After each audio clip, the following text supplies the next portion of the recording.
வணக்கம் மக்களே, இது உங்கள் சேனல் XMR அஃபீஷியல். இன்றைய பதிவில் நம்ம என்ன பார்க்க போறோம் என்றால், ரொம்பவே கேட்டுக்கிட்டு இருந்தீங்க, கேந்திர வித்யாலயா பள்ளியில நான் ஏன் அட்மிஷன் எடுக்கணும்? சரிங்களா? அதனுடைய படிப்பு எப்படி இருக்கும்? அப்படின்னு சொல்லிட்டு கேட்டீங்க. ஸோ அந்த பெற்றோர்களுக்காக மட்டுமே இந்த பதிவு. கேந்திர வித்யாலயாவில் உங்க குழந்தை ஏன் படிக்கணும்னு நான் சொல்றேன். இதை கேளுங்க நீங்க. வாங்க பதிவுக்குள்ள போகலாம். கேந்திர வித்யாலயாவில் முதலாவதாக என்னன்னா, ஹை குவாலிட்டி எஜுகேஷன். ஒவ்வொரு குழந்தைக்கும் ஹை குவாலிட்டி எஜுகேஷன் கிடைக்குது. சரிங்களா? உங்களுடைய குழந்தையின் எதிர்காலத்திற்கு சிறந்தது கேந்திர வித்யாலயா பள்ளி. இரண்டாவதாக சிபிஎஸ்இ சிலபஸ். அனைத்து கேந்திரிய வித்யாலயாவிலும் NCERT பாடம் தான் நடத்தப்படுகிறது ஆல் ஓவர் இந்தியால. குழந்தைகள் எளிதில் புரிந்து கொள்ளவும் அவர்களுக்கு எளிமையாகவும் இருக்கிற மாதிரி ஒரு பாடத்திட்டம் தான். இது இரண்டாவது பயன். அடுத்து மூணாவது, உங்க குழந்தைக்கு நீங்க கொடுக்கிற ஃபீஸ்.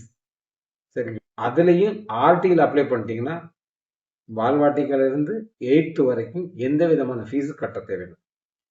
அதற்கடுத்து யார் ஆர்டியில் இல்லை, மற்றபடி தனியா இருக்கீங்களோ அவர்களுக்கு மாதம் 500 ரூபாய். சரிங்களா?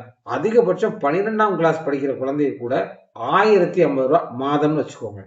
ஆனா கிளாஸ் 1ல படிக்கிறதோ இல்ல பால்வாட்டிகளை படிக்கிறாங்களோ, ஆர்டியை தவிர்த்து யார் படிக்கிறாங்களோ அவங்களுக்கு மாதம் 500 ரூபாய் மட்டுமே.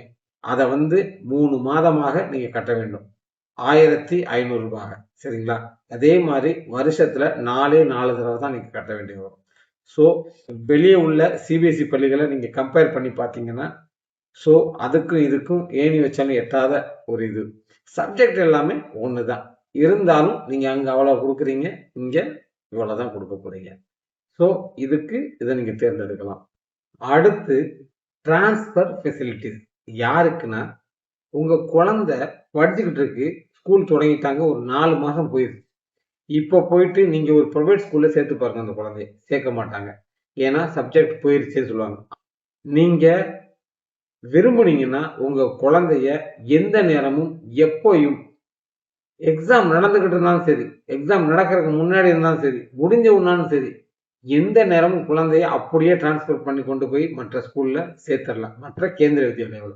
இன்கேஸ் நான் கேட்கிறேன், கேந்திர வித்யாலயை தவிர்த்து மற்ற பள்ளியில உங்க குழந்தை படிச்சுட்டு இருக்காங்க, 4 மாசம் படிச்சுட்டாங்க, 5 மாசம் படிச்சுட்டாங்க, அப்ப வேற ஸ்கூல்ல கொண்டு போய் நீ சேர்க்குறீங்க, யாராவது ஏத்துக்குவாங்களா? எடுக்க மாட்டாங்க. நீங்க அடுத்த வருஷம் வாங்கன்னு சொல்லுவாங்கல்ல, ஒரு வருஷத்தை டவுன் பண்ணி தான் படிக்கணும்னு சொல்லுவாங்க, இல்லைன்னா வீட்டில் உட்கார வச்சு படிக்க வைங்கன்னு சொல்லுவாங்கல்ல. ஆனா கேந்திர வித்யாலயா அந்த விஷயத்த பண்றது இல்லை. உங்க குழந்தை 4 மாதம் ஆகிவிட்டது, குழந்தை படிச்சு 4 மாசம் ஆச்சுன்னா அடுத்த ஸ்கூலுக்கு போகும்போது, அடுத்த கேந்திர வித்யாலயா போகும்போதும் அதே திட்டம், அதே சிலபஸ், அதே சப்ஜெக்ட் தான் இங்க நடத்தப்படும். ஏன்னா ஆல் ஓவர் இந்தியால ஒரே சப்ஜெக்ட் ஒரே நேரத்துல நடத்தப்படுகிறது. அதனால உங்க குழந்தைக்கு இங்க படிச்ச பாடம் அங்க போனா புரியாதோ, இல்ல முன்னாடி போயிருப்பாங்களோ பின்னாடி போயிருவாங்களோ அப்படின்னு சொல்லிட்டு எந்த விதமான சந்தேகங்களும் தேவையில்லை. ஏன்னா ஒரு சிலபஸை கூட சென்ட்ரல் கவர்மெண்ட் வகுத்து கொடுத்துருக்கு. ஸோ அதுபடிதான் அந்த குழந்தைகளுக்கு அங்கேயும் பாடம் நடத்தப்படுகிறது, வேற மாநிலத்துல. சரிங்களா? ஸோ அதனால இந்த ஒரு பெனிஃபிட். டிரான்ஸ்பர் பெனிஃபிட் சொன்னோம் பார்த்தீங்களா? யாருக்குன்னா சென்ட்ரல் கவர்மெண்ட்லயோ ஸ்டேட் கவர்மெண்ட்லயோ யாரு டிரான்ஸ்பர்ல இருக்காங்களோ அவர்களுக்கு சொல்லி நினைச்சிருப்பீங்க. அவர்களுக்கு பக்கா இருக்கு. அதை தவிர்த்து நான் பப்ளிக்கா இருக்கீங்கல்ல, பிரைவேட்ல ஒர்க் பண்றவங்க, உங்களுக்கும் சான்ஸ் இருக்கு. ஆனா அந்த கேந்திர வித்யாலயா சில கைட்லைன்ஸ் வைத்து வச்சிருக்கு. அந்த கண்டிஷன்ல மட்டும்தான் உங்களுக்கு டிரான்ஸ்பர் கிடைக்கும். சரிங்களா? இதை மட்டும் தெரிஞ்சுக்கோங்க. 5வது என்னன்னா, வெல் ட்ரெயின்டு டீச்சர். சரிங்களா? உங்க குழந்தைய படிக்க வைக்கிற டீச்சர்ஸ் வெல் எஜுகேட்டட் டீச்சர்ஸ். சரிங்களா? நார்மலா நீங்க பாருங்க, கேந்திர வித்யாலயா பொறுத்த வரைக்கும் ஹைலி குவாலிஃபைட் டீச்சர்ஸை தான் அங்க அப்பாயிண்ட் பண்றாங்க. என்னன்னு தெரியும் உங்களுக்கு. ஸோ நம்ம தமிழ்நாட்டில் ஒரு கவர்மெண்ட் ஸ்கூல்ல என்ன டீச்சர் எடுக்கிறீங்களோ அதே மாதிரி தான் அங்கேயும் எடுக்கிறாங்க. பட் ஆனால் அதுக்கு எக்கச்சக்கமான ஆப்ஷன்ஸ் இருக்கு. என்னுடைய பழைய வீடியோவில் போய் பாருங்க, அதுக்கு போட்டிருக்கேன். நம்ம தமிழ்நாட்டில் டிஇடி முடிச்சவங்க எல்லாத்துக்கும் கொடுக்குறாங்கல்ல வேலை, அதான் வந்தோடனே எழுதி பாஸ் ஆனால் வந்துடுவாங்க. அது பண்ணால் மட்டும் இல்லை, அங்கே இன்டர்வியூ நடக்கும். அதில் நீங்கள் குவாலிஃபைட் ஆனால் மட்டுமே தான் உங்களுக்கு அங்கே வேலை. அவங்க என்னென்ன கேட்குறாங்களோ அதை ஃபில் பண்ணால் தான் உங்களுக்கு கிடைக்கும். ஸோ அவ்வளோ பாராமீட்டரை மாறி வந்தால் தான் உங்கள் டீச்சர் எலிஜிபிலிட்டி ஆவீங்க. அங்க படிக்க வைக்க முடியும். ஸோ அதனால அவங்க தேர்ந்தெடுக்கிற விதமும் கிளியரா வச்சிருக்காங்க அந்த விஷயத்துல. நீங்க கேட்கலாம், சில ஸ்கூல்ல கான்ட்ராக்சுவல் டீச்சர் இருக்காங்களே அப்படின்னு சொல்லிட்டு. அவங்களுக்கு கூட சில கிரைட்டீரியா வச்சிருக்காங்க. நீங்க நினைக்கலாம், ஒரு +2 படிச்சவங்களையோ, இல்ல டிகிரி முடிச்சவங்களையோ பிரைமரி ஸ்கூல்ல தூக்கி போட்டுருவாங்களோ, இந்த பிரைவேட் ஸ்கூல்ல பண்றாங்கல்ல, அது மாதிரி நம்ம கேந்திரிய வித்யாலயா பால்வாடிகள்ல போடுவாங்களா அப்படின்னு நினைச்சீங்கன்னா, அது தப்பு. ஏன்னா, அதுக்கும் நீங்க எலிஜிபிளா இருக்கணும்னு சொல்லிட்டு டீச்சர் ட்ரெய்னிங் முடிச்சிருக்கணும். இல்லைன்னா ஃபர்ஸ்ட் கிரேட் டீச்சரா இருக்கணும்னா என்ன தேவை? எல்லா எலிஜிபிலிட்டி இருந்தால் மட்டும் தான் உங்களுக்கு குடுக்கப்படும். அங்கேயும் எலிஜிபிலிட்டி டெஸ்ட், எக்ஸாம், இன்டர்வியூ எல்லாமே நடத்தி தான் அந்த கான்ட்ராக்சுவல் டீச்சரையே குடுக்குறாங்க. அப்படி கான்ட்ராக்சுவல் டீச்சர் கூட பெர்மனன்ட் வேலையெல்லாம் குடுக்க மாட்டாங்க இங்கே. ஒரு சர்டன் வருஷம் வரைக்கும் குடுப்பாங்க. அதுக்கடுத்து அவங்க வீட்டுக்கு தான் போகணும். சரிங்களா? அந்த ஸ்கூலுக்கு டீச்சராக வெல் எஜுகேட்டட தான் சூஸ் பண்றாங்க. அடுத்து வந்து ஆர்டி ஆப்ஷன். பால்வாட்டிகா 1, பால்வாட்டிகா 3, கிளாஸ் 1. இதுல எந்த குழந்தைங்க அட்மிஷன் எடுக்கிறாங்களோ, அதுல 25% சீட் வந்து ஆர்டிக்கு ஒதுக்குறாங்க. இது பெரிய பெனிஃபிட். சரிங்களா? இந்த ஆர்டியின் பயன் என்னன்னு தெரியும் உங்களுக்கு. ஸ்டார்ட்டிங்ல இருந்து 8ஆம் வகுப்பு வரை எந்த விதமான பணம் செலவழிக்க வேண்டாம். குழந்தைக்கு படிப்புக்காக. நீங்க டியூஷன் ஃபீஸ்ன்னு குடுக்குற விஷயமோ, இல்ல கம்ப்யூட்டர் ஃபீஸோ, மத்தபடி எதுவா இருந்தாலும் சரி, அத நீங்க குடுக்க தேவையில்ல. உங்களுடைய குழந்தை dress, shoes, uniform, chappals, books இது மட்டும் தான் நீங்க குடுக்க போறீங்க. சரிங்களா? மத்தபடி நீங்க குடுக்க வேண்டிய எந்த விஷயமும் குடுக்க தேவையில்ல இந்த ஸ்கூல பொறுத்தவரைக்கும். பெரிய விஷயம். சரிங்களா? அடுத்ததாக DA quota. Differently able child. எந்த குழந்தை உடல் ஊனமுற்ற குழந்தைகள். Disable with special need. டிடபிள்யூஎஸ்ன்னு சொல்லுவாங்க. அந்த குழந்தைகளுக்கு அட்மிஷன் குடுக்கப்படுகிறது. சரிங்களா? 3% சீட்டு குடுக்குறாங்க. இதுல ஏஜ் ரிலாக்சேஷன் வேற அந்த குழந்தைகளுக்கு 2 ஆண்டுகள். எந்த கிளாஸ்ல வேணுமானாலும் அந்த சீட்டு இருந்துச்சுன்னா நீங்க அவைல் பண்ணிக்கலாம். உங்க குழந்தை டிசேபிளா இருக்காங்கன்னா இந்த ஆப்ஷனை யூஸ் பண்ணி உங்க குழந்தையான அட்மிஷன் நீங்க பெற்றுக்கொள்ளலாம். அடுத்து மக்களே காஸ்ட் கேட்டகரியில குடுக்குறாங்க.